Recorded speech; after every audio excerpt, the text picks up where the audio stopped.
Bismillahirrahmanirrahim. Assalamualaikum warahmatullahi wabarakatuh. Pertama-tama marilah kita panjatkan puji dan syukur kehadirat Allah Subhanahu wa taala karena pada kesempatan pagi hari ini kita masih diberikan kesempatan untuk berkumpul di tempat ini. Tak lupa kita kirimkan salawat dan salam kepada junjungan Nabi Muhammad SAW tadi yang menjadi teladan buat kita semua. Pertama-tama yang saya hormati Ibu Kepala SDN 18 TP dan rekan-rekan guru, pendidik dan tenaga pendidikan yang saya hormati pula. Pertama-tama saya sampaikan bahwa terima kasih banyak telah meluangkan waktunya untuk tempat berkumpul di tempat ini.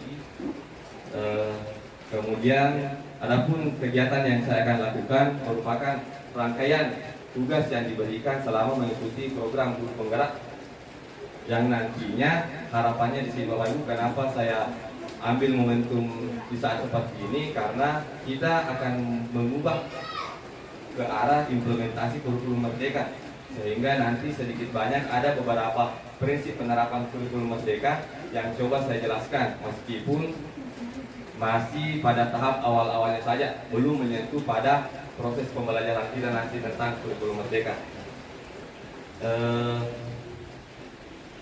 Langsung saja, aksi nyata modul 1.4 budaya positif oleh Anja Manggasali, unit kerja SDN 18 Dempet. Tujuannya yaitu diseminasi pemahaman, menyebarkan pemahaman dan pengalaman penerapan budaya positif. Artinya di sini diseminasi bahwa nanti saya akan menyebarkan pemahaman dan diharapkan nantinya Ibu Bapak Guru di SD 18 TP mampu menerima dan diharapkan supaya kita bisa berkolaborasi untuk penerapannya. Nggak perlu saya sampaikan Bapak Ibu, yang saya sampaikan adalah hanya teori yang saya terima selama mengikuti program guru penggerak. Namun dalam praktek Bapak Ibu pasti lebih hebat dibanding saya. Adapun konsep utama yang akan saya bahas pada pertemuan kali ini, yang pertama yaitu perubahan paradigma belajar, yang kedua tentang disiplin positif, yang ketiga motivasi perilaku manusia, 4 kebutuhan dasar manusia, 5 posisi kontrol guru, 6 keyakinan kelas, dan yang terakhir segitiga restitusi.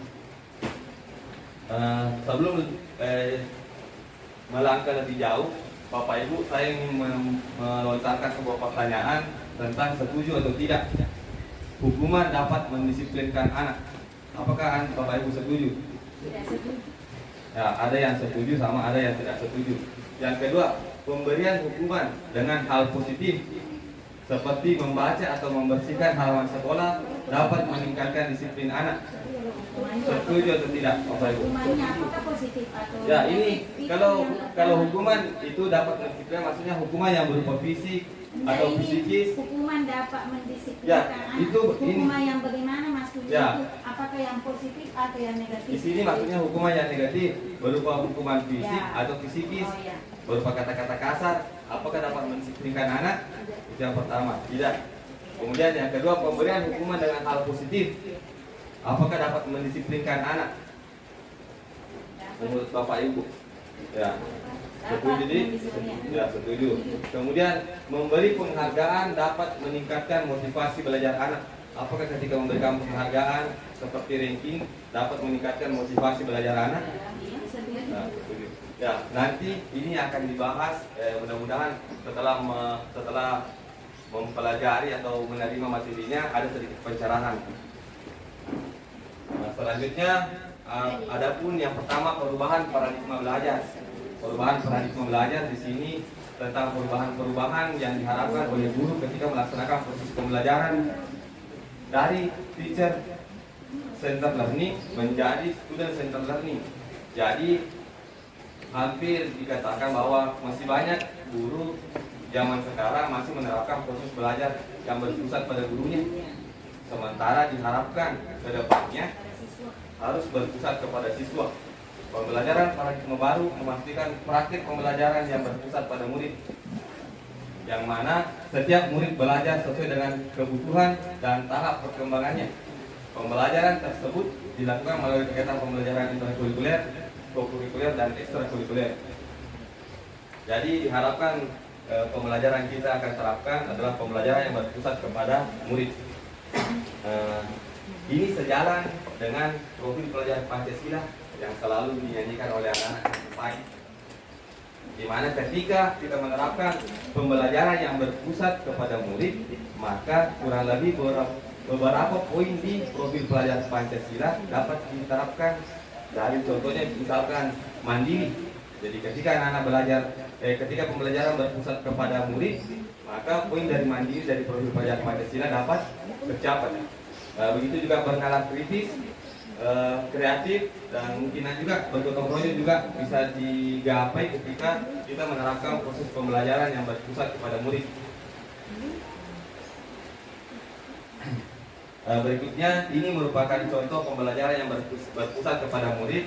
Di sini Bapak Ibu masih hanya sebatas pemahaman saja yang saya perhatikan, bahwa kebanyakan sebenarnya ketika pembelajaran yang berpusat kepada murid kita harapkan diharapkan model pembelajarannya berupa diskusi. Salah satu contohnya berupa diskusi. Mungkin kita bisa melihat dari gambar yang pertama di sana bahwa itu anak-anak saya bimbing untuk mencari atau menggali informasi sendiri melalui buku. Jadi tanpa langsung guru yang menjelaskan. Setelah itu ada praktek anak-anak naik persentase, apa yang mau dilihat bukan dari kemampuan apa yang sudah dia pelajari, bukan, tapi yang ingin kita latih adalah rasa percaya dirinya anak-anak untuk naik, untuk tampil di depan, kemudian bernalar kritis dan bagaimana dia berkomunikasi di depan. Jadi tidak usah kita menuntut banyak tentang bagaimana anak-anak berbicara atau berbahasa di depan. Meskipun menggunakan bahasa daerah, hal itu bisa kita maklumi karena sekolah merupakan tahapan untuk belajarnya anak-anak. Kemudian di sini ada kegiatan yang mempresentasikan berupa praktek. Kemudian sampai di luar lapangan, anak-anak lagi yang aktif untuk mempraktekkan apa yang mereka pelajari.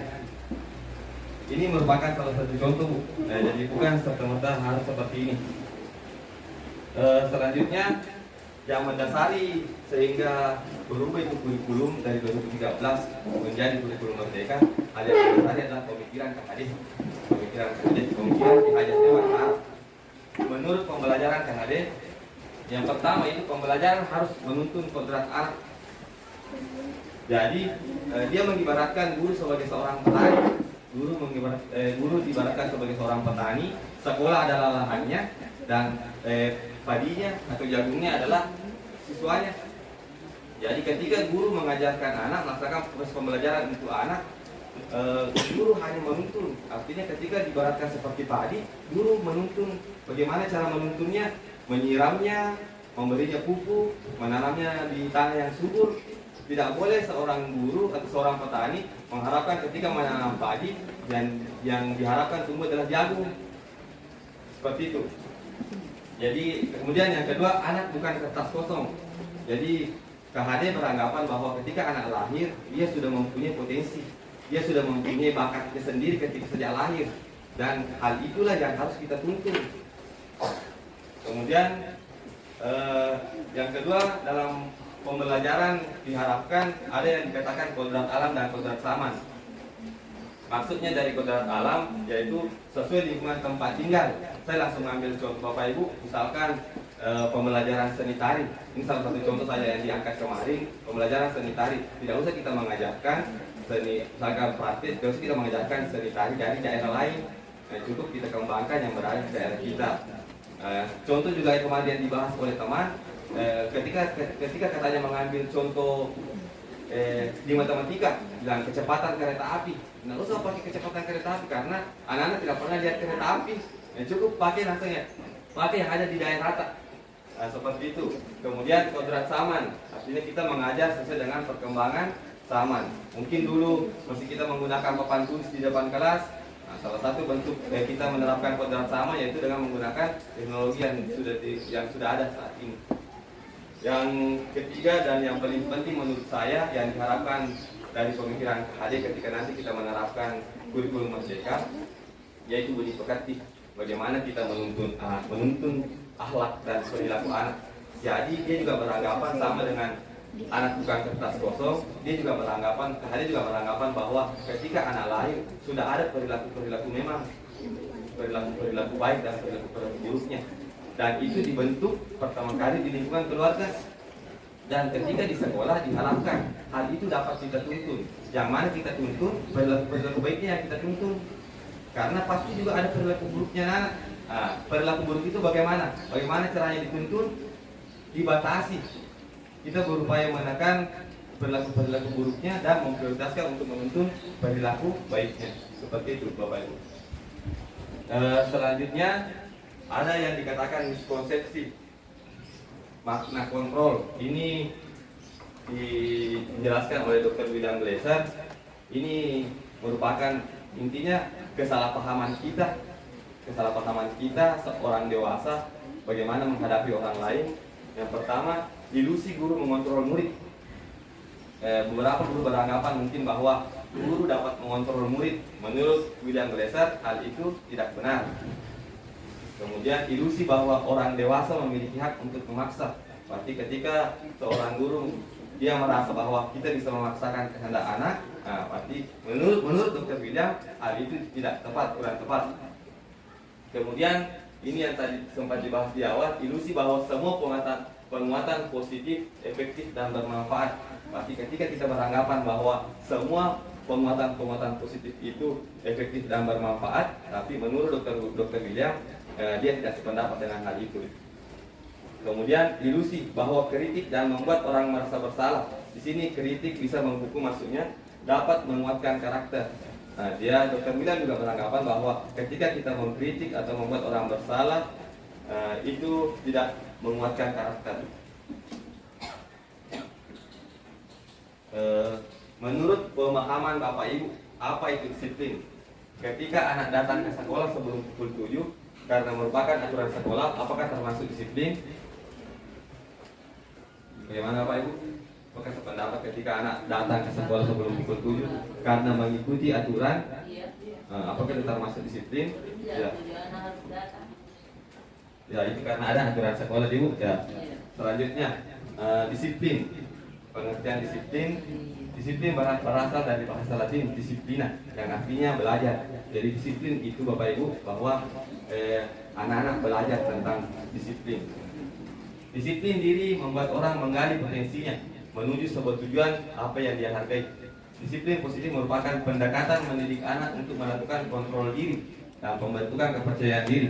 Disiplin berbeda sama sekali dengan hukuman, meskipun disiplin sering diterapkan dengan menggunakan teknik hukuman. Jadi disiplin itu berbeda dengan hukuman. Namun pada kenyataannya untuk mendisiplinkan anak kita sering menggunakan hukuman. Dan hal itu menurut teori yang didapatkan bahwa hal itu kurang tepat untuk mendisiplinkan anak. Sebagai seorang pendidik, tujuan kita adalah menuntun peserta didik untuk memiliki disiplin diri, sehingga mereka berperilaku mengacu kepada nilai-nilai kebajikan universal dengan menumbuhkan motivasi intrinsik. Sebelum kita melangkah jauh Bapak Ibu, saya ingin mengingatkan bahwa kita nanti ini materinya bersambung, saling keterkaitan. Jadi di sini yang dominan yang kita anggap di sini bahwa ada nilai-nilai kebajikan dan menumbuhkan motivasi intrinsik. Jadi menurut pemahaman yang diterima di program calon guru penggerak, ini juga kemarin materinya sangat alot, sangat bagus waktu diterima, karena beberapa dari kami calon guru penggerak memang salah persepsi juga masalah disiplin. Saya ambil contoh saja, menurut kemarin satu contoh tadi yang terlambat datang ke sekolah, katanya ketika kita mendisiplinkan anak takut dengan aturan, dia datang ke sekolah pukul 7 karena takut dengan aturan atau takut merasa dihukum.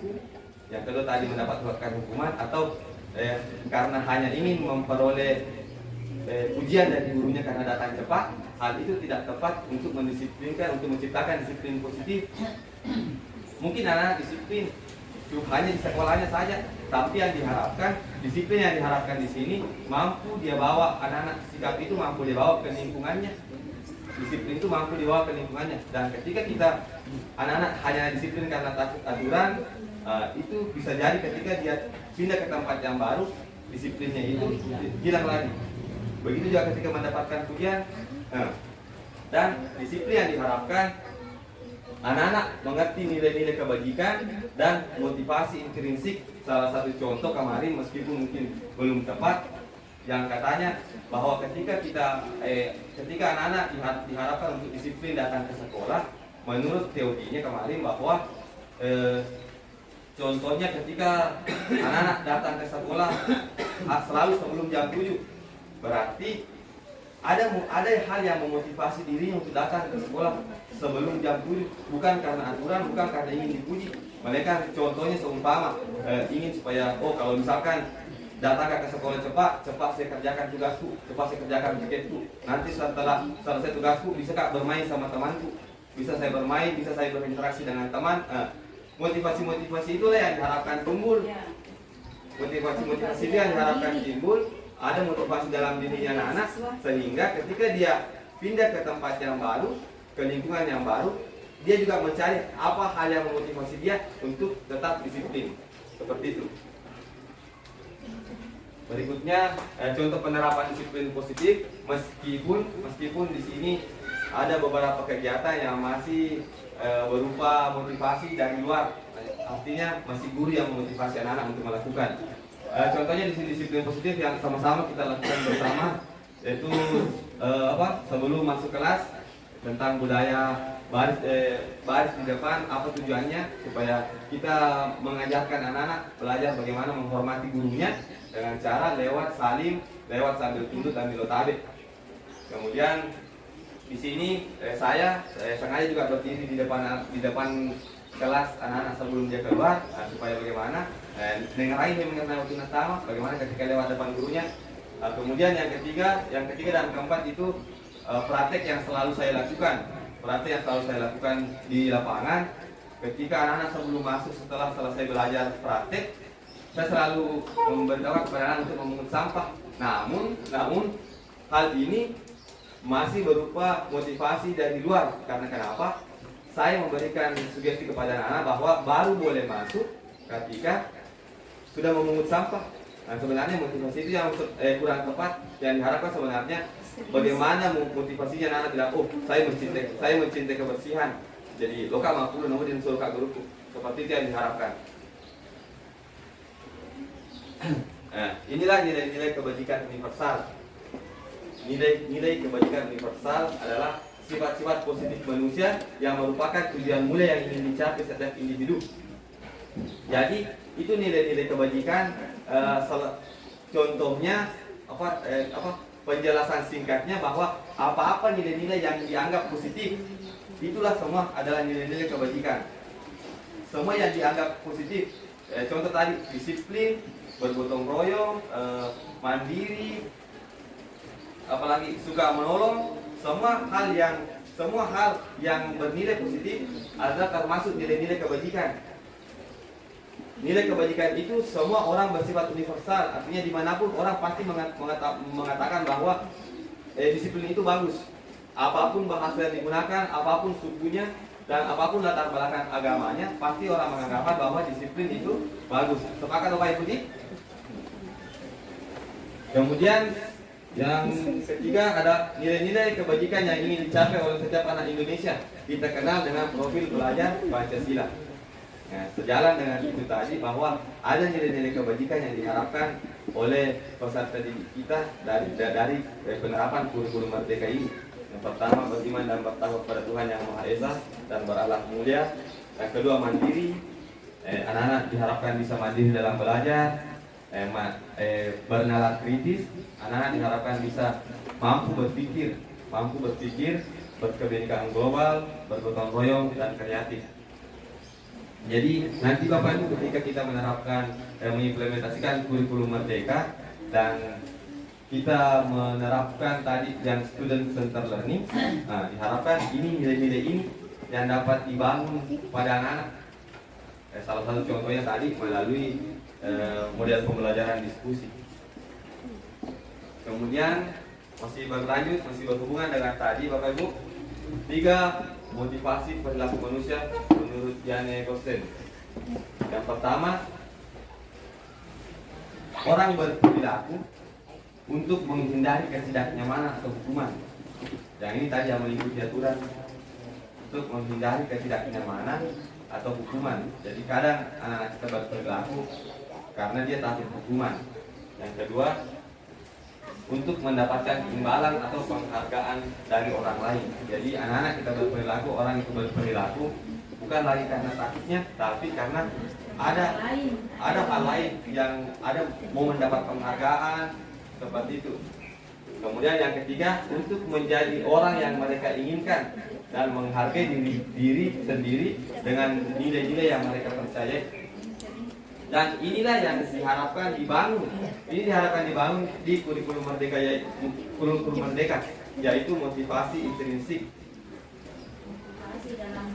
Motivasi yang berasal dari dalam diri. Ya. Kemudian penerapan kedisiplinan. Dan dalam kenyataannya Bapak Ibu, dalam kenyataannya bahwa kita biasa penerapan kedisiplinan itu di sekolah khususnya dengan cara hukuman, konsekuensi sama restitusi. Restitusi mungkin ini hal yang baru Bapak Ibu yang akan kita gali, akan kita pelajari bersama di kurikulum merdeka. Yang pertama, saya jelaskan tentang hukuman. Sifatnya hukuman bersifat tidak terencana. Artinya ketika kita mendapatkan anak melanggar langsung dihukum, nah itu tidak terencana, istilahnya seperti itu. Kemudian hukuman bersifat satu arah, artinya guru yang memberikan sanksi kepada anak. Nah itu sifat hukuman. Kemudian hukuman yang diberikan bisa berupa fisik ataupun psikis atau verbal. Jelas Bapak Ibu, berupa pukulan kah atau kata-kata kasar seperti itu merupakan bentuk hukuman. Dan itu cara yang sering tidak terapkan untuk mendisiplinkan anak. Yang kedua, konsekuensi. Mungkin kalau kesepakatan kelas ya kesepakatan kelas atau peraturan kelas yang sudah bikin peraturan kelas mungkin sudah mengenal konsekuensi, sudah terencana dan sudah disepakati.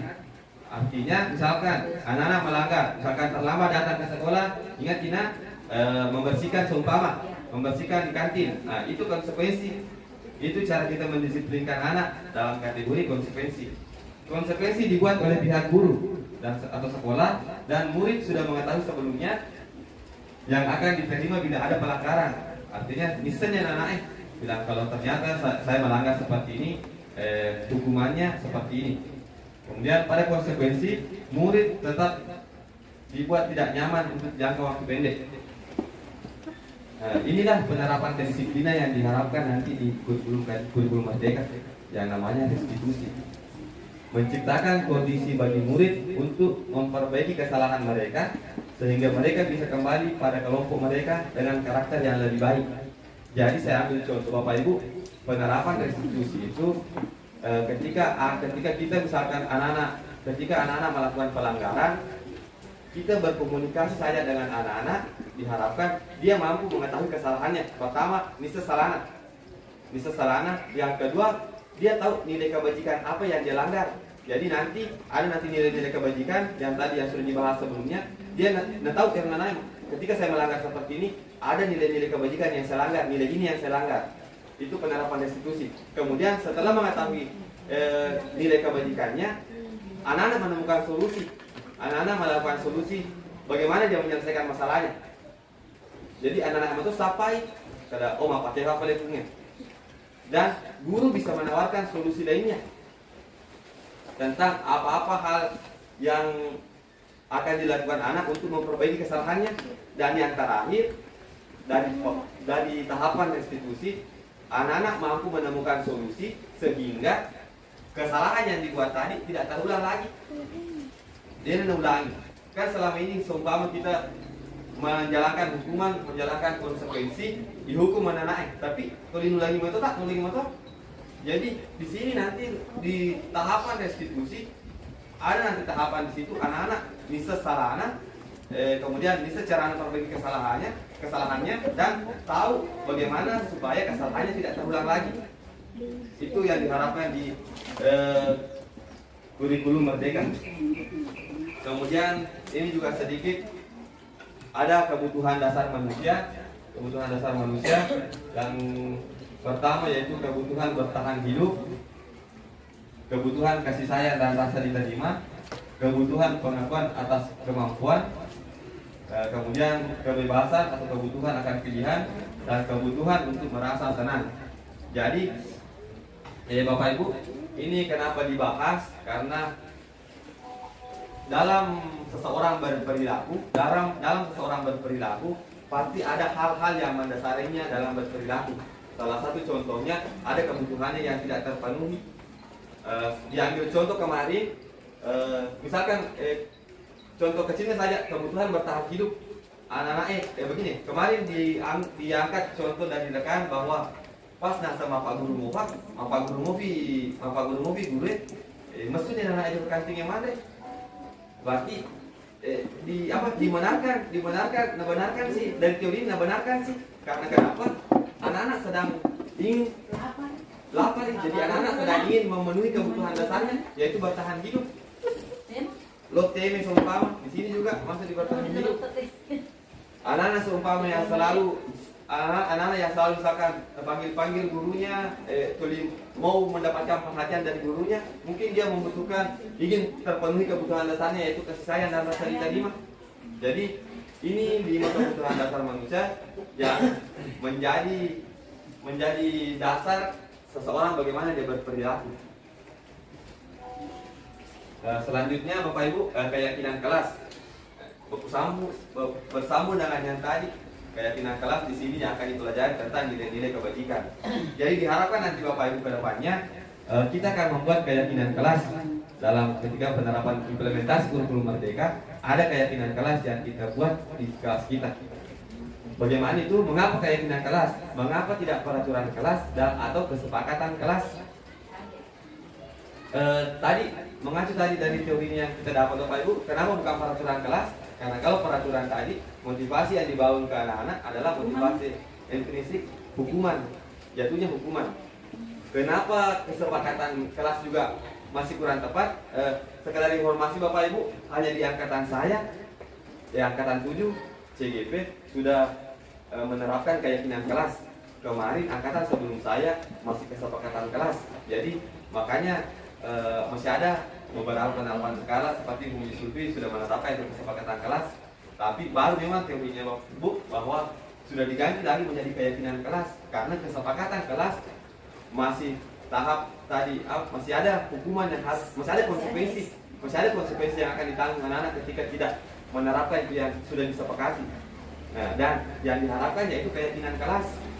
Keyakinan kelas nanti ada nilai-nilai kebajikan yang ditahu anak-anak. Ada nilai itu yang diharapkan. Selanjut dulu, ini contoh keyakinan kelas, tapi diharapkan keyakinan kelas itu dibikin kita berembuk dengan siswa di kelas, sama dengan peraturan, sama dengan kesepakatan kelas, berembuk juga dengan anak-anak di kelas. Ini contoh keyakinan kelas. Yang ditampilkan di keyakinan kelas yaitu nilai-nilai kebajikan, seperti saling menghargai. Contohnya saling menghargai yang mana itu? Kalau mungkin pinjam barangnya teman-teman, pinjam ki, kubur ki, ilo tarik ki. Kalau dikembalikan ya terima kasih ki. Itu contoh saling menghargai, tidak bertengkar, masuk juga di saling menghargai. Dia bikin masalah si berusaha, teman-teman, itu masuk di saling menghargai. Sopan santun, masuk di mana sopan santun? Lewati depannya buta, milo tarik ki, makanya kipung, semua itu masuk di sopan santun. Menjaga kebersihan. Yang nampak perbedaannya dari peraturan Bapak Ibu, mungkin kita sering mendengar kata-kata dulu dilarang membuang sampah sembarangan. Nah, ketika dilarang membuang sampah di sembarang tempat, dilarang, masih ada kata dilarang. Berarti angka hukuman ketika kita tidak menerapkan menjaga kebersihan. Ketika tadi ada contoh buanglah sampah pada tempatnya, masih berbentuk kalimat yang bukan nilai-nilai kebajikan. Ternyata nilai kebajikan karena buanglah sampah pada tempatnya, disuruh mobil dengan anaknya. Namun nilai-nilai yang bisa dibangun salah satu contohnya menjaga kebersihan. Jadi ketika yang menjaga kebersihan, buang sampah pada tempatnya, angka sampah di hulu nih, masuk di sini di menjaga kebersihan. Jadi nilai-nilai seperti ini yang diharapkan ketika kita membuat keyakinan kelas. Namun kemarin dibahas bahwa ketika membuat keyakinan kelas beda sih buat SD, SMP, SMA. Nula katanya kalau di SMA sudah bisa tahu yang namanya keyakinan kelas. Nah, paham maka dari keyakinan kelas. Namun kita di sekolah dasar diharapkan ketika membuat keyakinan kelas berawal dari kalimat larangan saja, tidak apa-apa. Jadi larangan ya ibu anak misalnya dilarang bertengkar, kan anak-anak kita tingkat SD belum mengetahui tentang nilai-nilai keyakinan. Dia pun sering ada yayasan saling menghargai, apa kita saling menghargai. Jadi tidak apa-apa ketika kita membuat nanti keyakinan kelas, tidak apa-apa kata-kata atau kalimat yang dilontarkan anak-anak itu berupa kalimat larangan. Dilarang mencoret-coret buku, dilarang mencoret-coret meja. Biar nanti itu kita tampung semua. Kemudian dijadikan kalimat positif. Contohnya tadi misalkan dilarang membuang sampah. Apa kalimat positifnya dilarang membuang sampah? Itu tadi membuang sampah pada tempatnya. Dan nanti kita tawarkan kepada anak-anak nilai-nilai kebajikan. Jadi ini guru karena anak-anak tidak tahu nilai-nilai kebajikannya.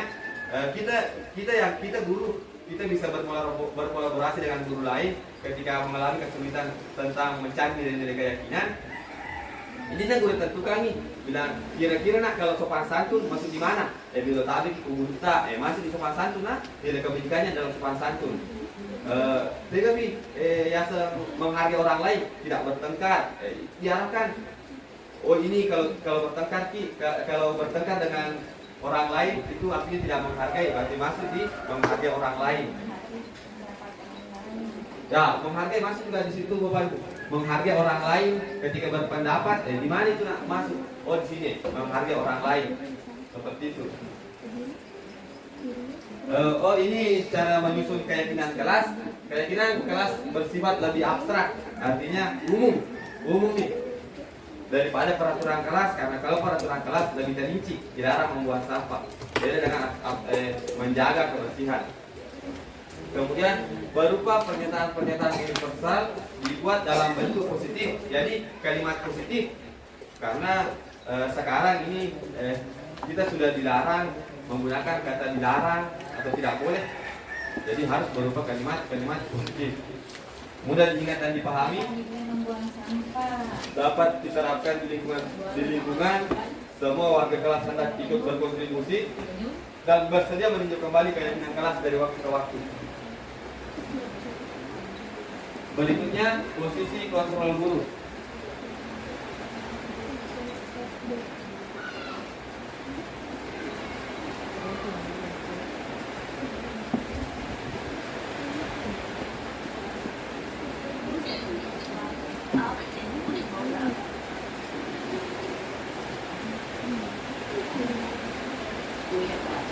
Dalam penerapan disiplin positif restitusi, salah satu program yang dikembangkan ada.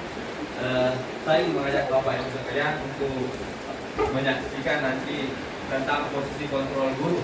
Kita bisa melihat nanti pada posisi mana kita berada ketika berhadapan dengan siswa.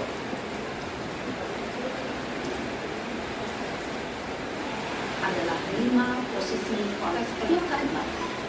Posisi pembuku, 2 posisi pembuat merasa bersalah, posisi pemangku. Nah, mana? Langsung saja, ini posisi guru dalam kategori penghukum.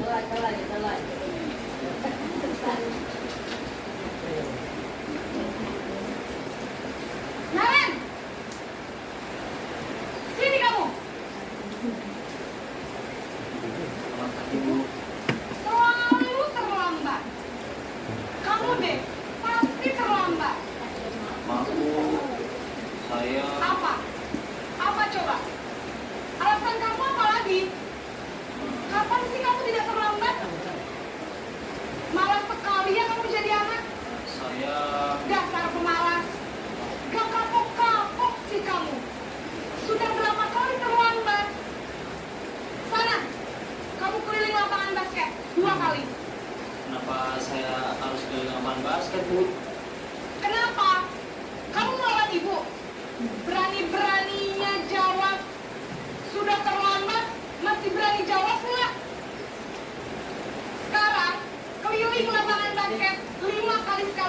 Biar kapok. Cepat. Pergi sana ke lapangan basket. Itu tadi Bapak Ibu posisi kontrol guru ketika dia berada pada posisi penghukum. Jadi di sini tidak ada yang didapatkan anak-anak. Anak-anak tidak diberikan kesempatan untuk membela diri, tidak ada jawaban, dan langsung mendapatkan hukuman dan tidak ada hasilnya, tidak ada penerapannya bagaimana ke depannya dia mendisiplinkan dirinya. Posisi penghukum biasanya berbicara sedang berngomong. Lanjut Bapak Ibu, ini posisi guru pembuat merasa bersalah. Pembuat merasa bersalah.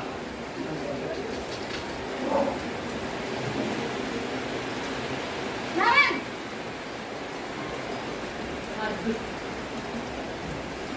Selamat pagi Bu. Naren. Kamu kenapa terlambat lagi, nak? Ya Tuhan, Naren. Kamu senang ya bikin ibu susah ya? Kalau kamu terlambat lagi, nanti itu yang ditegur bapak kepala sekolah, nak. Disangka ibu tidak bisa membina kamu. Duh, gimana ini? Maaf Bu. Duh, Gusti Naren. Kamu suka ya kalau ibu tegur bapak kepala sekolah? Terus, sekarang ibu harus tulis apa ini di buku absen? Ini kamu sudah sering terlambat loh. Ibu harus apa coba? Maaf Bu. Maaf sekali Bu. Ya sudah, lain kali jangan bikin ibu susah lagi ya nak ya. Ibu tidak akan kuat lagi kalau kamu begini terus. Bisa jantungan kalau ibu tegur bapak kepala sekolah. Sana cepat ke kelas. Maaf ya Bu. Maaf sekali. Posisi pembuat rasa bersalah berbicara dengan nada tenang, cenderung lembut. Namun kata-kata yang diutarakan membuat murid merasa menjadi orang yang gagal, memandang buruk dirinya sendiri, merasa tidak berharga, dan tidak sanggup membahagiakan orang lain. Ketika guru mengambil posisi pembuat rasa bersalah, murid akan menganggap dirinya yang bersalah dan ia akan menyimpan emosi negatif. Intinya di sini Bapak Ibu, itu anak-anak ngerasa dirinya, salah kan ini.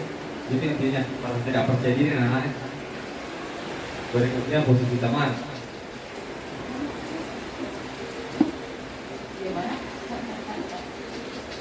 Guru bertindak seperti teman ketika dia mendisiplinkan anak-anak. Naren,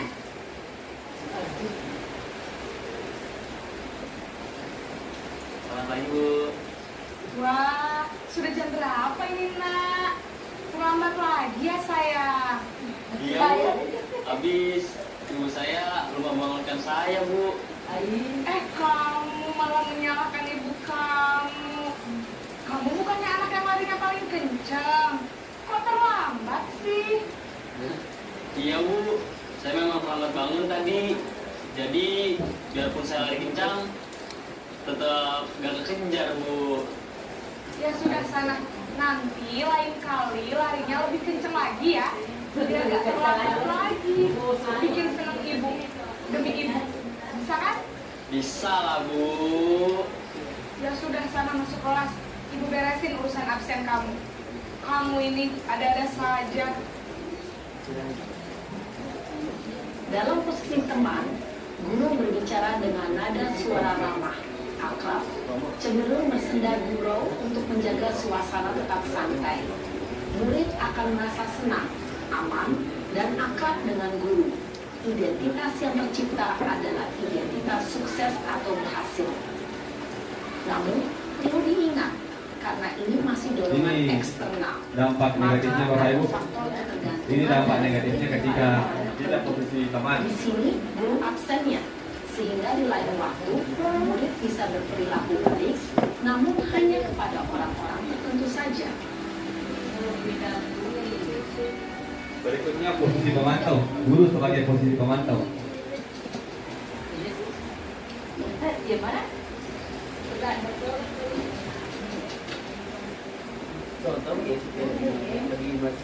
Naren, Selamat pagi Bu. Naren, apa peraturan sekolah kita tentang jam berapa kita harus masuk sekolah, nak? Kita harus di sekolah jam 7, Bu. Iya, betul. Sekarang sudah jam 7.20. Naren sudah tahu konsekuensinya jika terlambat hadir. Paham, Bu? Jadi ini Saya ada harus konsekuensi. tinggal kelas, Kasusnya ada pas jam konsekuensi. istirahat selama 20 menit. Iya, benar. Konsekuensinya demikian. Jadi nanti jam 9.30 pas istirahat, kamu harus tinggal di kelas, kerjakan tugas tambahan untuk ketertinggalan kamu, ya? Baik, Bu. Posisi pemantau mengandalkan penghitungan. Jadi itu posisi pemantau sudah mendekati tadi dari segitiga restitusi, cuma dia bentuknya masih berbentuk konsekuensi. Jadi sudah ada hal yang disepakati di sekolahnya, dan ketika kita melanggar ada konsekuensi yang sudah ditahu anak-anak, sudah tahu kesalahannya, sudah tahu hukumannya. Tegasan, Pak. Berikutnya posisi manajer. Nah, ini yang diharapkan oleh seorang guru nantinya.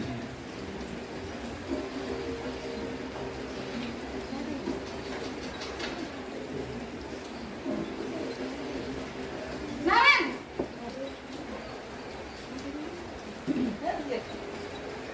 Selamat pagi, Bu. Selamat pagi, Naren. Maaf, Bu. Saya terlambat. Iya, sekolah masuknya jam 7, sekarang sudah jam 7.20. Jadi sekarang bagaimana ini, Naren? Maaf, Bu. Saya lupa setel alarm saya semalam. Baiklah, menurut kamu, keyakinan sekolah yang mana yang perlu kamu tingkatkan? Menghargai diri sendiri dan orang lain mungkin, ya, Bu. Setuju. Jadi, apakah Naren meyakini prinsip saling menghormati tersebut? Iya, Bu. Saya meyakininya. Apakah Naren bersedia memperbaiki masalah keterlambatan ini? Bersedia, Bu. Bagaimana kamu akan perbaiki masalah keterlambatan ini? Saya akan coba untuk tidak lupa menyetel alarm saya, Bu. Baik, kalau Naren lupa menyetel alarm di rumah, ada orang yang kira-kira bisa bantu mengingatkan tidak? Ada, Bu. Kakak saya, Kak Emma. Ada lagi selain Kak Emma? Selain Kak Emma, ada ibu saya. Baik, jadi yang mengingatkan Naren adalah Kak Emma dan ibu kamu, ya? Kira-kira akan mulai setel alarm kapan nih, Naren? Setelah pulang sekolah, akan segera saya lakukan. Baik, jadi Naren akan setel alarm untuk bangun besok pagi dan akan diingatkan oleh kakak dan ibunda Naren, ya? Ada lagi yang mungkin perlu dilakukan, Naren? Agar tidak terlambat bangun lagi. Tidak ada, Bu. Baik, Naren. Terima kasih untuk kerjasama kamu. Sekarang kamu perlu kembali ke kelas untuk belajar. Baik, Bu. Terima kasih. Ya, jadi cara seperti itu yang diharapkan nantinya ketika kita ingin mendisiplinkan anak-anak. Jadi anak-anak menemukan solusi sendiri atas masalahnya supaya nanti tidak terulang lagi kesalahan yang sama.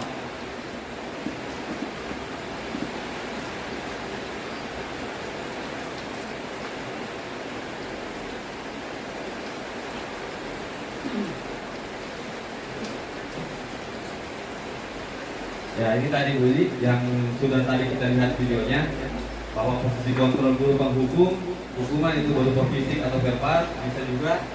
Kemudian posisi kontrol yang kedua yaitu guru pembuat merasa bersalah.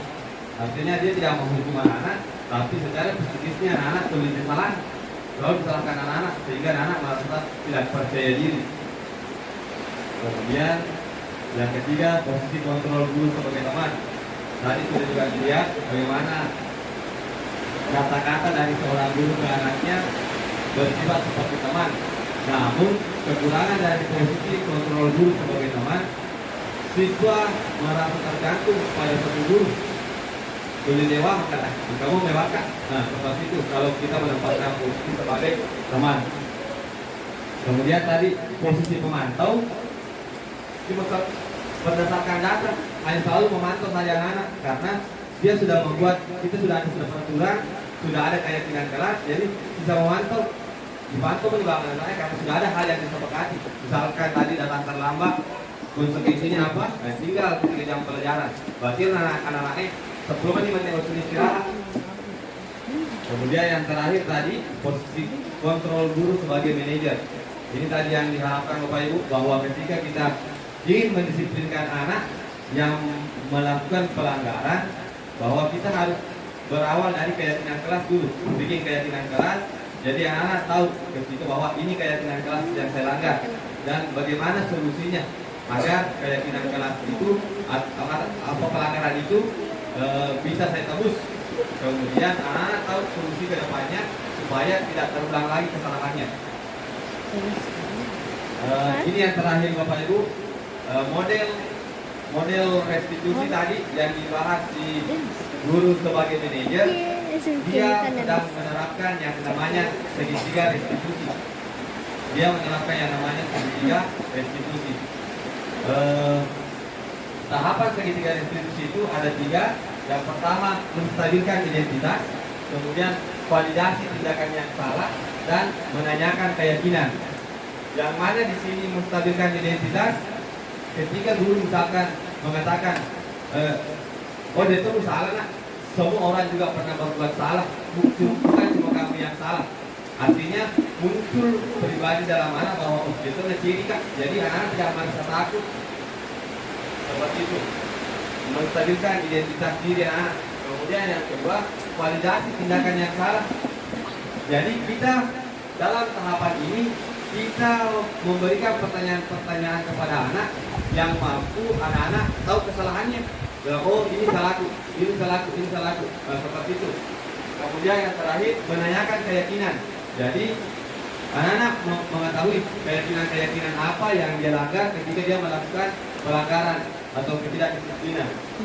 Dan di saat ketika sudah mengetahui keyakinannya, anak-anak tahu solusinya, bagaimana cara menebus kesalahannya, dan bagaimana tindakan-tindakan berikutnya agar kesalahan tersebut tidak terulang. Mungkin sampai di situ Bapak Ibu yang bisa saya paparkan tentang diseminasi pada kesempatan kali ini. Tidak menutup kemungkinan ada yang ingin ditanyakan.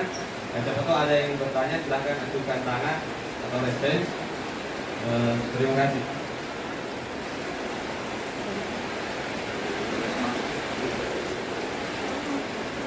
Oke, mungkin sudah paham semua. Jadi terima kasih atas kesempatan dan waktunya.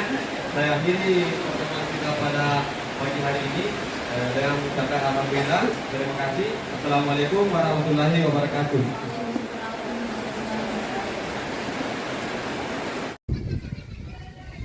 Tadi na panggil kan kelas tak bilangin Pak Jamal, panggil di Hidayah sama di Febri, bertengkar di katanya tayo di kelas. Apa yang disebut bertengkar? Perbaiki bercerita di Febri. Apa? Pelan-pelan sih bicara, nak pelan-pelan bicara, baik-baik bicara. Apa alasan tak kenapa sih bertengkar tadi di kelas? Karena dia pun terlambat pun datang baru kita pun tutupi sendiri pun. Tutupi sendiri. Hidayah. Kenapa sih datang terlambat? Terlambat sih bangun. Andi Febri dimaklumi juga anak marah-marah karena sendiri bekerja. Cuma datang terlambat juga banyak juga teman tak yang lain yang selalu datang terlambat. Tapi datang terlambat bukan merupakan contoh yang baik bukan contoh yang baik itu datang terlambat. Apa alasan tak? Apa alasan tak sendiri datang terlambat ini?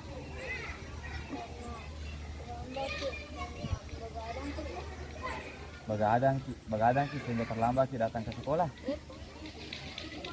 Apa yang kasih begadang? Main game. Tuh, seandainya begadang ki karena kerja tugas bisa ji.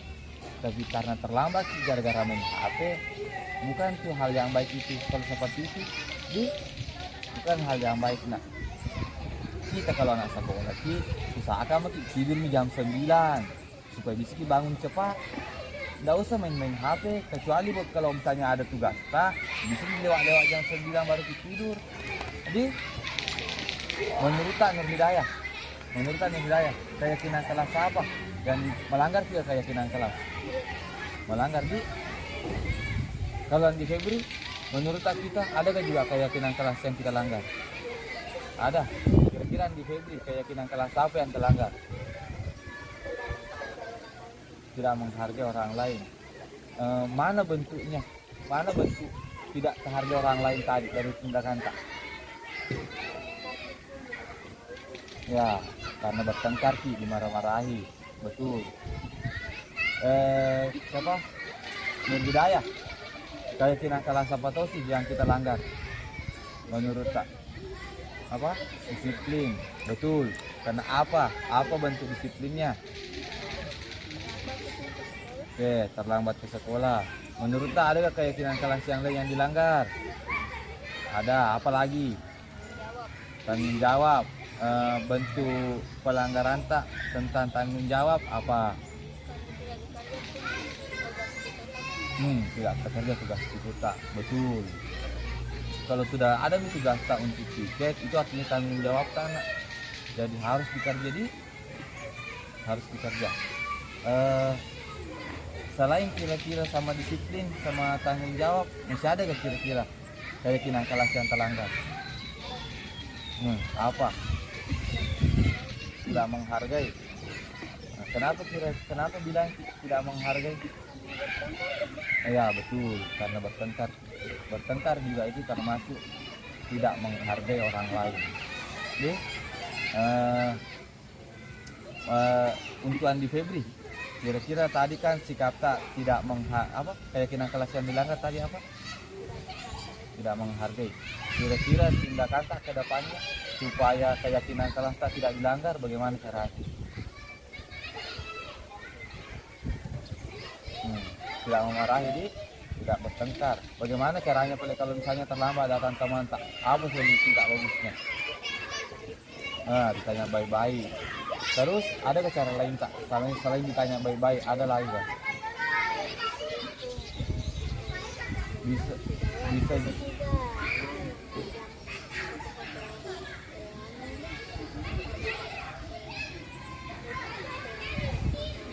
Ya, betul, seperti itu. Seandainya misalnya tidak terlambat Nur Hidayah, bisa ya kalau tidak usah dimarahi, kasih nanti saya tugas yang lain, yang bisa ganti tiketnya di seperti tadi contohnya, betul itu, kesuruh pergi malah upload foto, betul itu. Untuk Nur Hidayah, tadi nilai keyakinan kelas yang dilanggar, apa tadi yang pertama? Disiplin. Apa tindakan tak ke depannya supaya tidak dilanggar lagi keyakinan kelas ini? Tidak terlambat di sekolah. Bagaimana cara supaya terlambat tidak datang ke sekolah? Apa kita lakukan? Tidur lebih cepat. Betul. Apa lagi? Cara yang lain. Boleh juga tidak main game. Apa lagi kira-kira? Tidak begadang. Kasih juga solusi nak. Kalau begitu supaya tidak datang, kita terlambat datang ke sekolah, minta tolong juga sama mama supaya apa? Supaya pintar itu supaya kasih bangun sih. Udah mak kasih bangun kak kalau terlambat tak bangun supaya tidak datang, supaya tidak terlambat datang ke sekolah. Jadi oke. Berikutnya tadi apa tadi yang keyakinan kelas yang lain yang dilanggar? Tanggung jawab. Betul. Bagaimana solusi kak supaya bisa terperbaiki tentang keyakinan kelas, yaitu tanggung jawab? Ya, mengerjakan tugas kita, tapi nanti apa solusi kita supaya memperbaiki tadi kesalahan yang ini yang dilakukan tadi pagi? Minta maaf, boleh. Apalagi masih ada tindakan yang lain yang bisa dilakukan? Ada kan nanti kalau pulang ada kan yang bisa dikerjakan nanti? Ada. Apa? Bisa diganti nanti kalau pulang jadi Andi Febri itu solusinya Nur Hidayah. Jadi nanti kalau pulang katanya Nur Hidayah dia tahu sih nanti yang kerja tiket pulang. Jadi selain disiplin, tanggung jawab, masih ada tadi keyakinan kelas yang dilanggar sih, apalagi satu? Tidak menghargai. Tadi tidak kesalahan tak tadi tentang tidak menghargai tindakan tak apa tadi? bertengkar berkelahi. Bagaimana solusi Kak untuk tindakan berkelahi ini?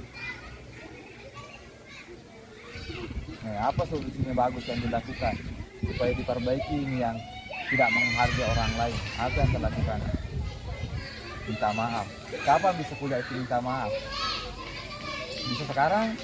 Sekarang. Bagaimana caranya minta maaf?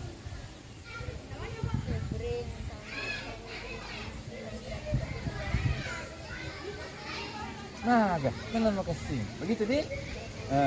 Salaman, berpelukan sih. Begitu nak bertengkar, begitu yang di sekolah. Saya juga dulu selalu bertengkar sama teman. Tapi sampai sekarang, kalau ketemu kan sama temanku tidak bertengkar mah, malahan bisa senyum-senyum, bisa bicara-bicara. Jadi kalau misalkan ada masalah seperti itu, jangan marah-marah diselesaikan secara baik-baik. Baru jangan lupa saling menghargai. Jadi nanti Nih Hidayah tugasnya apa tadi Nih Hidayah? Diganti Febri kalau pulang ini. Kira-kira Febri rela kira-kira nanti biar kayak Nih Hidayah kerja sendiri kalau pulang. Tidak juga jadi seperti itu. Nanti mau kalian nak kerja betulkah kata-katanya Nur Hidayah dan bilang mau tiket dia sendiri katanya mau kerja nanti kalau tiket itu. Bisa kembali ke kelas, jangan diulangi lagi kembali ke kelas.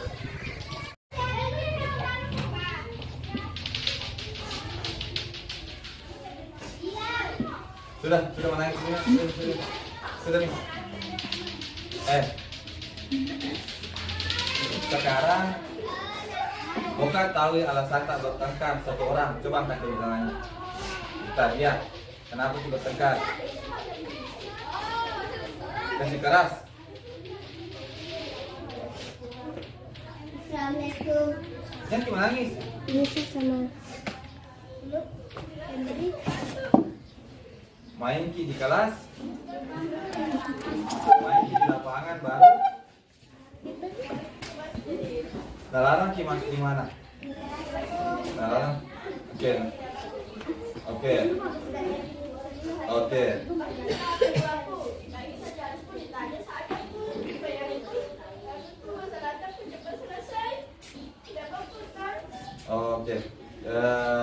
Jadi ceritanya tadi main ki di luar kelas di kapan itu? Main pertama? Oke. Main ki di kelas baru ini dua orang atau ini saja? Tiga Sarah di sini Sarah. Tiga Sarah.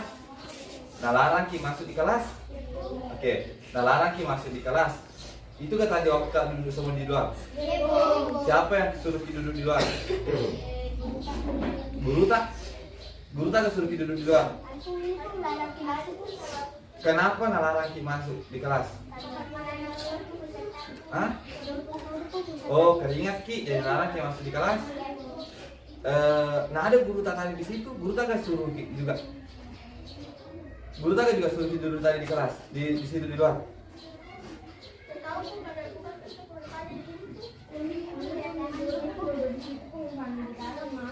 Siapa yang larang masuk? Kenapa dilarang masuk? Dilarang lari di lapangan, lari lempar sandal Anes ketua.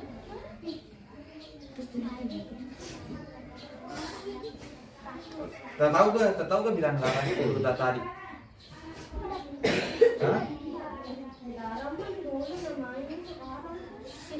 Enggak, dilarang dulu. Tadi bilang guru tak dilarang ki main begitu. Hah? Siapa yang suruh mereka dulu tadi di luar? Ibu Erni tadi bilang Ibu Erni. Siapa nak tanya Ibu Erni? Anis begitu Anis? Oh bilang tadi Ibu Erni apa?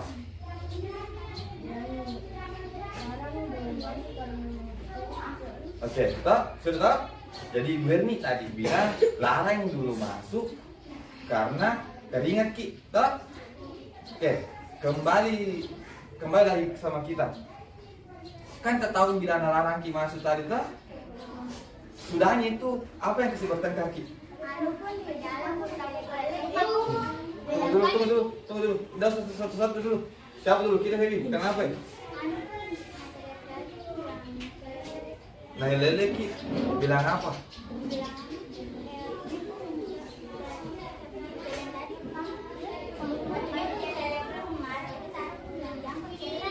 Siapa Celeng? Umroh sama? Umroh sama sawah. Celeng di mana? Iya. Oh waktu tak duduk di luar. Oh waktu tak duduk di luar ada yang celeng-celeng. Oke. Sarah kenapa kita larang celeng Tamanta? Bilang gak guru tak larang itu celeng? Tidak, kenapa ya terlarang orang celeng-celeng? Hah? Apa larang orang celeng-celeng? Neje Ki, Neje bilang apa Ki?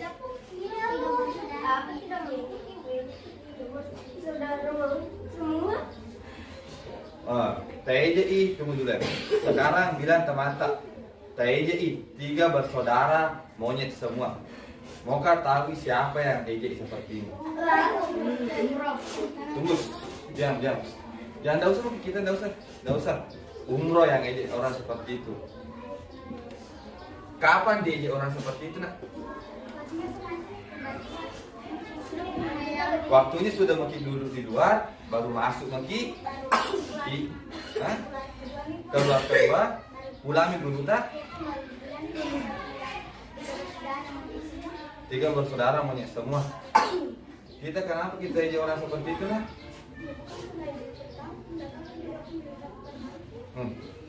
Enggak, maksudku siapa yang ejek tadi? 3 bersaudara monyet semua. Oke. Hah? Ayah Sam, apa dibilang?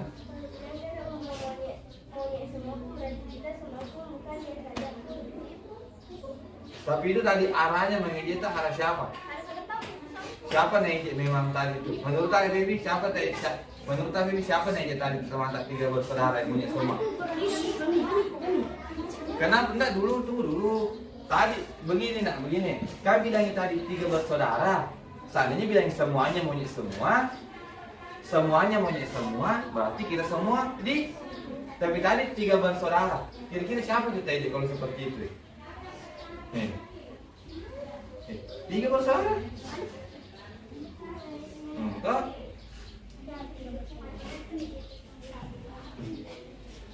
Terus kenapa bertanya lagi? Apa yang kasih menangis si Tamanta? Enggak ada. Kita perbaiki serata bicaranya dulu. Kenapa yang kasih menangis ini Tamanta? Oke. Kita tarik tangannya Anis. Kita pegang tangannya di luar. Oh, kita pegang tangannya keluar. Untuk apa?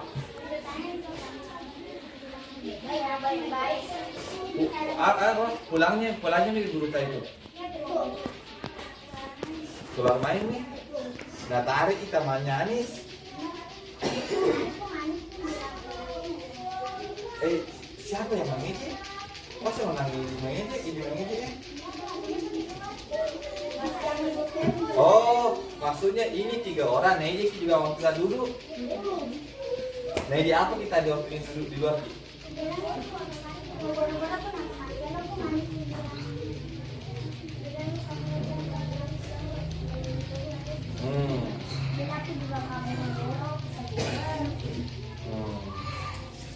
Begini nak. Kalau begini nih cara ada begini cerita di sini, mau pakai cerita di sini. Tidak bisa itu selesai. Jadi yang mau tidak di sini, yang mau dilihat bukan yang mana salah, yang mana benar. Karena kalau itu yang bilang siapa salah siapa benar tidak ditahu nih, toh? Tidak ditahu itu dari cerita tak ini salah, dari cerita tak ini salah. Tidak ditahu yang mana salah yang mana benar. Ya yang mau kuliah di sini menurut tak ada gak bagus kesikap yang kalau seperti ini menurut bertengkar? Tidak di kira-kira menurut tak ada gak hal apa yang dilanggar kira-kira kalau bertengkar seperti ini ada yang menangis? Menurut tak hargai orang lain kalau seperti ini? Menurut tak dihargai orang lain kalau bertengkar? Bisa gak ya senilai menghargai orang lain? Itu kan bilang menghargai orang lain? Hah? Enggak, aku tanya dulu. Itu kan dibilang menghargai orang lain? Hah? Itu kan yang dibilang sikap menghargai orang lain? Itu dia temannya tak? Dia teman tak tau? Dia teman tak? Dibilangi monyet. Tak hargai gak teman tak seperti itu? Tidak tahu? Kita Tanya kita mantak karena di luar duduk, dihukum di luar. Tak hargai kita mantak kalau seperti itu? Hah? Tak hargai kita mantak kalau seperti itu?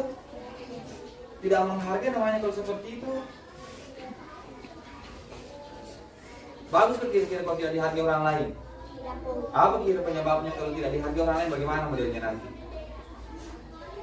Bagaimana? Seperti ini nih? Apa terbikin ini? Bertengkar ki. Bertengkar kalau tidak saling menghargai. Umur tadi tidak menghargai namanya sampai naik bidan 3 monyet bersaudara itu tidak menghargai. Apa penyebabnya? Apa terdapat? Bertengkar kita? Ini naik namanya karena main di luar, dulu di luar. Apa terdapat? Bertengkar ki. Selain bertengkar ada juga itu menangis ki. Betul? Kira-kira bagaimana sikap tak? Bagaimana tindakan tak sekarang? Supaya ada timbul itu perasaan saling menghargai. Apa bisa kita lakukan? Minta maaf. Selain minta maaf, apa lagi? Apa bisa dibikin? Apa bisa dibikin kira-kira? Supaya ada kira-kira, supaya muncul itu sikap saling menghargai tak, supaya muncul sikap saling muncul sikap persaudaraan tak, apa bagus dibikin?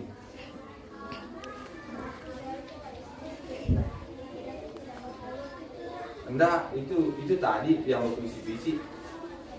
Kita cari enggak, itu kutanya kita dia bilang kak, bukan yang ku tahu, bukan yang mau ku cari yang mana salah, yang mana benar. Tapi di sini yang mau ku lihat apa bagus dilakukan, apa tindakan tak, supaya timbul perasaan saling menghargai tak, supaya timbul sikap persaudaraan tak, supaya baku umum lagi apa bagus dilakukan. Nah, minta maaf, selain minta maaf, ada tindakan yang lain. Coba, saya enggak akan tidak, kita dulu. Coba minta maaf dulu, sering minta maaf dulu. Oke, jadi bagaimana modelnya sikap minta maaf? Kapan mau minta maaf? Kapan mau minta maaf? Sekarang, besok? Kapan mau minta maaf? Hah? Kapan mau minta maaf? Nah, coba, bagaimana permintaan maaf tak? Sikap minta maaf tak? Coba.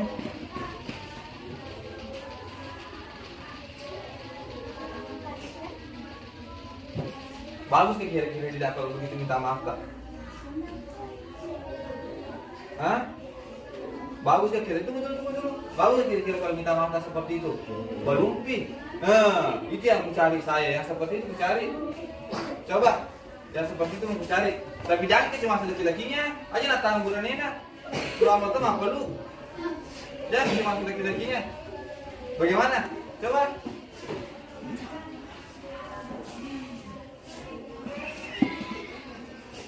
Itu bagus dilihat toh. Satu orang juga.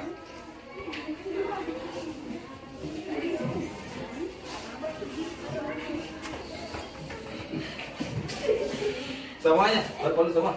Minta maaf semua.